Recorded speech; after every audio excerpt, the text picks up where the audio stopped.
Good morning, Patriots. Are we ready for Chapter 2 of Indian in the Cupboard? The door is shut. Omri got dressed in a state of such high excitement that he could scarcely control his fumbling fingers enough to do up buttons and tie his shoelaces. He thought he was excited yesterday on his birthday, but it was nothing compared to how he felt now. He was dying to open the cupboard door and have another look, but the landing outside his bedroom door was like a railway station at this hour of the morning, parents and brothers passing continually, and if he were to close the door for a moment's privacy, somebody would sure burst in. He'd nip up after breakfast and have a quick look when he was supposed to be cleaning his teeth. However, it didn't work out. There was a stupid row of breakfast table because Adele took the last of the Rice Krispies, and although there were plenty of cornflakes, not to mention sugar puffs, the other two fairly set upon Adele and made such an awful fuss that their mother lost her temper, and the end of it was nobody got to clean their teeth at all. They were all bundled up out the house at the last minute. Omri even forgot to take his swinging things along, and it was Thursday, the day his class went to the pool. He was an excellent swimmer, and he was so annoyed when he remembered halfway to school that he was going to be late that he turned on Adele and shouted, "You made me forget my swimming stuff," and bashed him. That naturally led them to all being late for school, and furthermore arriving in a very grumpy condition. All this actually pushed the Indian right out of Omri's mind, but the minute he set eyes on Patrick, he remembered. And not for one single second for the rest of the day was that Indian out of Omri's thoughts. You may imagine the temptation to tell Patrick what had happened. Several times Omri very nearly did tell him, and he couldn't help dropping a number of tantalizing hints. "Your present was the best thing I've ever gotten." Patrick looked rather astonished. "I thought you got a skateboard." "Yes, but I like yours better." "Better than a skateboard? Are you kidding me?" "Yours turned out to be more exciting."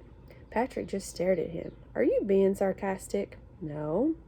Later, after they'd had the spelling test and Omri had been marked 3 right out of 10, Patrick joked, "I bet the plastic Indian could have done better than that." Unwarily, Omri replied, "Oh, I don't think he can write English. He can only just speak." He stopped himself quickly, but Patrick was giving him a very odd look. "What?" "Nothing. No, what'd you say about him speaking?" Omri wrestled with himself. He wanted to keep his secret. In any case, Patrick wouldn't believe him anyway. Yet the need to talk about it was very strong. "He can speak," he said slowly at last. "Beard," said Patrick, which was their school slang for "I don't believe you." Instead of insisting, Omri said nothing more, and that led Patrick to ask, "Why did you say that about him speaking?" "He does." "Itchy beard," which of course means the same, only more so. Omri refused to get involved in an argument.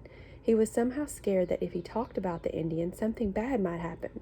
In fact, as the day went on and he longed more and more to get home, he began to feel certain that the whole incredible happening, well, not that it hadn't happened, but that something would go wrong.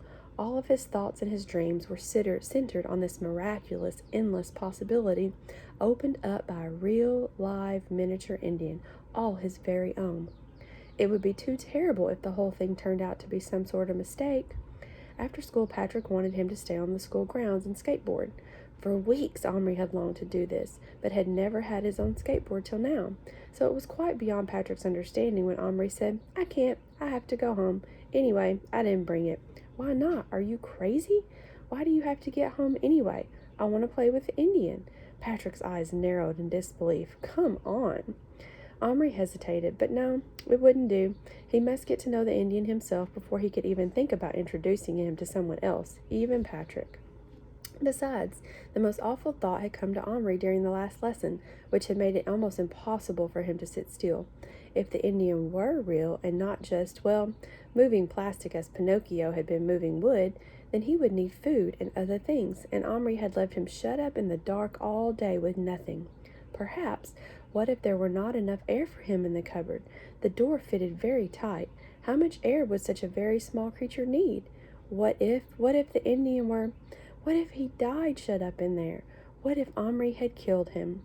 At the very best, the Indian must have passed a horrible day in that dark prison. Omri was appalled at the thought of it. Why had he allowed himself to be drawn into that silly row at breakfast instead of slipping away and making sure the Indian was all right? The mere thought that he might be dead was frightening and making Omri sick. He ran all the way home, burst through the back door, and raced up the stairs, even without saying hello to his mother. He shut the door of his bedroom and fell on his knees beside the bedside table. With a hand that shook, he turned the key in the lock and opened the cupboard door. The Indian lay there on the floor of the cupboard, stiff and stark, too stiff. That was not a dead body. Omri picked it up. It was an it, not a he anymore. The Indian was made of plastic once again. Omri knelt there, appalled, too appalled to move. He had killed his Indian, or done something awful to him. At the same time, he had killed his dream, all the wonderful, exciting secret games that had filled his imagination all day. But that was not the main horror. His Indian had been real, not a mere toy, but a person. And now here he lay in Omri's hand, cold, stiff, lifeless, somehow through Omri's own fault. How had it happened? It never occurred to Omri now that he had imagined the whole incredible episode this morning. The Indian was in a completely different position from the one he had been in when Patrick gave him to Omri. Then he had been standing on one leg as if doing a war dance, knees bent, one moccasin foot raised, elbows bent, one fist, knife in the air. Now he lay flat, legs apart, arm at his sides. His eyes were closed. The knife was no longer a part of him. It lay separately on the floor of the cupboard. Omri picked it up. The easiest way to do this, he found, was to wet his finger and press it down on it, and the tiny knife would stick to his finger. It, too, was now plastic, and could no more have pierced human skin than a twist of paper. Yet it had pierced Omri's finger this morning. The little mark was still there, but this morning it had been a real knife. Omri stroked the Indian with his finger. There was a painful thickness in the back of his throat. The pain of sadness, disappointment, and a strange sort of guilt burned inside of him, as if it had swallowed a very hot potato that wouldn't cool down. He let the tears come and just knelt there and cried for about 10 minutes. Then he put the Indian back in the cupboard and locked the door, because he couldn't bear to look at him any longer. That night at supper he couldn't eat anything, and he couldn't talk. His father touched Omri's face and said it felt very hot. His mother took him upstairs and put him to bed, and oddly enough, he didn't object. He didn't know if he was ill or not, but he felt so bad, he was quite glad to be made a fuss of. Not that that improved the basic situation, but it was a comfort. "What is it, Omri? Tell me," coaxed his mother. She stroked his hair and looked at him tenderly and questioningly, and he nearly told her everything, but then he suddenly rolled over on his face. Nothing, really. She sighed, kissed him, or rather the back of him, and left the room, closing the door softly after her. As soon as she had gone, he heard something, a scratching, a muttering, a definitely alive sound, coming from the cupboard. Omri snapped his bedside table on and stared wide-eyed at his own face in the mirror of the cupboard door. He stared at the key with its twisted ribbon. He listened to the sounds, now unmistakable. He trembling turned the key, and there was the Indian on the shelf this time, almost exactly the level of Omri's face, alive again. Again they stared at each other, then Omri asked falteringly, "What happened to you?" "Happened? Good sleep happened. Cold ground, need blanket, food, fire." Omri gaped. Was the little man giving orders? Undoubtedly he was, because he waved his knife, now back in his hand, in an unmistakable way. Omri was so happy he could scarcely speak. "Okay, you stay there. I'll get food. Don't worry," he gasped as he scrambled out of bed. He hurried downstairs, excited but thoughtful. What could it all mean? That the moment the cupboard door closed, the Indian went to sleep? He was puzzled, but he didn't bother worrying about it too much. His main concern was to get downstairs without his parents hearing him, to get to the kitchen, find food that would suit the Indian, and bring it back without anyone asking questions. Fortunately, his parents were in the living room watching television, so he was able to tiptoe to the kitchen along the dark passage. Once there, he dared not turn on a light, but there was a refrigerator light that was enough. He surveyed the inside of the refrigerator. What did Indians eat? Meat, chiefly, he supposed, deer meat, rabbits, some sort of animal that they could shoot on their land. Needless to say, there was none of that sort of thing here. Biscuits, jam, peanut butter, that sort of thing was no problem, but somehow Omri felt sure that they were not Indian foods. Suddenly his searching eye fell on an open tin of sweet corn. He found a paper plate in the drawer where the picnic stuff lived, and took a good teaspoonful of corn. Then he broke off a crusty corner of bread. Then he thought of cheese. And what about a drink? Milk? Surely Indian braves did not drink milk. They surely drank something called firewater in films, which was presumably a hot drink, and Omri dared not heat anything. Ordinarily, non-fire water would have to do. Unless, what about Coke? That was an American drink. Lucky there was a bit in a big bottle left over from his birthday, so he took that. He did wish there was some cold meat, but there just wasn't. Clutching the Coke bottle by the neck in one hand and the paper plate in the other, Omri sneaked back upstairs with a fast-beating heart. All was just as he had left it, except that the Indian was sitting on the edge of the shelf, dangling his legs and trying to sharpen his knife on the metal. He jumped up as soon as he saw Omri. "Food?" he asked eagerly. "Yes, but I don't know if it's what you like." "I like. Give, quick." But Omri wanted to arrange things a little. He took a pair of scissors and cut a small circle out of the paper plate. On this he put a crumb of bread, another of cheese, and one kernel of sweet corn. He handed the offering to the Indian, who backed off, looking at the food with hungry eyes, but trying to keep watch on Omri at the same time. "Not touch. You touch. I use knife," he warned. "All right, I promise not to. Now you can eat." Very cautiously the Indian sat down, this time cross-legged on the shelf. At first he tried to eat with his left hand, keeping the knife at the ready on the right, but he was so hungry he soon abandoned the effort, laid the knife close at his side, and grabbing the bread in one hand and the little crumb of cheese in the other, he began to tear at them ravenously. When these two apparently familiar foods had taken the edge off his appetite, he turned his attention to the single kernel of corn. "What?" he asked suspiciously. "Corn, like you have." Omri hesitated. "Where you come from," he said. It was a shot in the dark. He didn't know if the Indian came from anywhere, but he meant to find out. The Indian grunted, turning to the corn about in his hands, for it was half as big as his head. He smelled it. A great grin spread over his face. He nibbled it. The grin grew wider, but then he held it away and looked again, and the grin vanished. "Too big," he said. "Like you," he added accusingly. "Eat it. It's the same stuff." The Indian took a bite. He still looked very suspicious, but he ate and ate. He couldn't finish it, and he evidently liked it.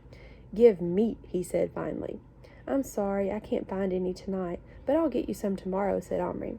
Another grunt came. The Indian said, "Drink?" Omri had been waiting for this. From the box where he kept his Action Man things, he had brought a plastic mug. It was too big for the Indian, but it was the best he could do.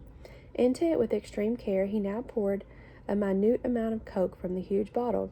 He handed it to the Indian, who had to hold it with both hands and still almost dropped it.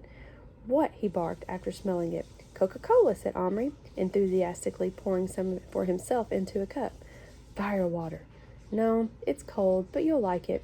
The Indian sipped, swallowed, gulped, gulped again, and grinned. "Good?" asked Omri. "Good," said the Indian. "Cheers," said Omri, raising his cup as he'd seen his parents do when they were having a drink together. "What cheers?" "I don't know," said Omri, feeling excessively happy, and drank. His Indian, eating and drinking, he was real, a real flesh-and-blood person. It was too marvelous. Omri felt he might die of delight. "Do you feel better now?" he asked. "I better." "You not better," said the Indian. "You still big. You stop eat. Get right size." Omri laughed aloud, then stopped himself hastily. "It's time to sleep," he said. "Not now. Big light. Sleep when light go." "I can make the light go," said Omri, and switched off the bedside lamp. In the darkness came a thin cry of astonishment and fear. Omri switched the light on again. The Indian was now gazing at him with something more than respect, a sort of awe. "You great white spirit?" he asked in a whisper. "No," said Omri, "and this isn't the sun, it's a lamp. Don't you have lamps?" The Indian peered where he was pointing. "That lamp?" he asked unbelievingly. "Much big lamp. Need much oil. But this isn't an oil lamp. It works by electricity." "Magic?" "No electricity, but speaking of magic, how did you get here?" The Indian looked at him steadily out of his black eyes. "You not know?" "No, I don't. You were a toy. Then I put you in the cupboard, locked the door. When I opened it, you were real.